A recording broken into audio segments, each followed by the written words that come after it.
When I was on retreat last week, I received a text from Father Wayne that said that the air conditioner was broke. And so I prepared a homily for this weekend of about 2 minutes.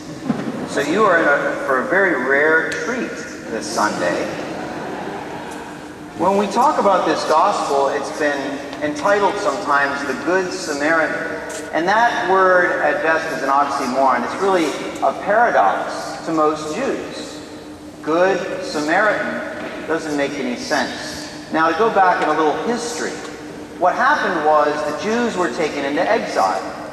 And with this exile, they took the rich, the famous, those who were going to cause trouble when the leaders came in, those who might start a rebellion. They left the poor and those who weren't as powerful behind. So what happened is, once all these Jews went into exile, the poor people, the remnant that was left behind, they mixed with the pagans. And so they started practicing some of the pagan religions, and they intermarried and everything else. When the exile was over then, and the Jews come back, you can imagine the horror that they see these, their fellow Jews, have lapsed in the faith.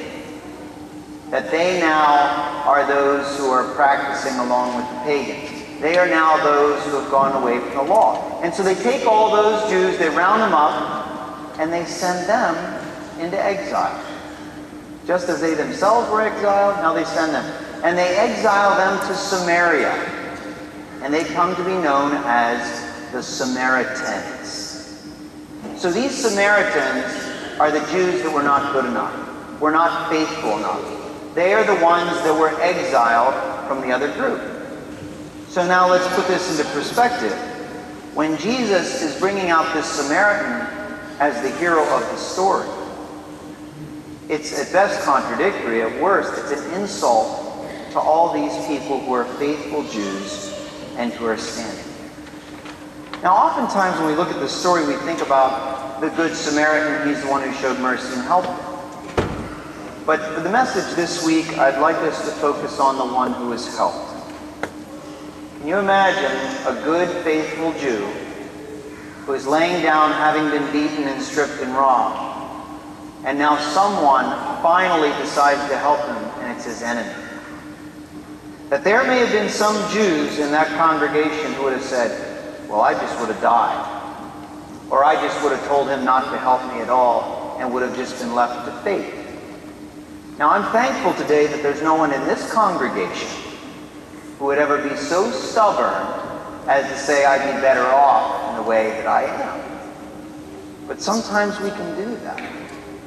And so I think the message for us today is not necessarily of the Good Samaritan who's showing mercy and helping. It's of the one who is helped, that he welcomed the actions of the helper.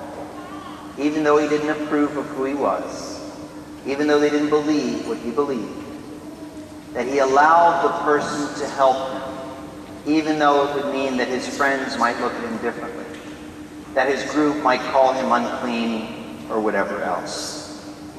This is the basic message of the gospel. Not only to help those in need, but allow others to help us when we find ourselves in that need. We hear from Moses today, and Moses is speaking to a stubborn people. He's speaking to people who don't think they need anyone else at times. And he's saying, this command is not too mysterious or remote. It's not up in the sky somewhere. It's not out in the sea that you should say we can't reach it. It's right here. It's right here among us. It's the same command that Jesus gives us today. He says to him, go and do likewise. It's not that we're necessarily supposed to be the Good Samaritans, but that there are Samaritans out there who are trying to help us to get to the kingdom of God. And maybe today, maybe for the first time, we should let them.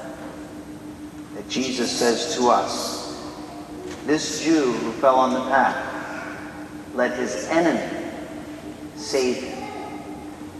Now you go and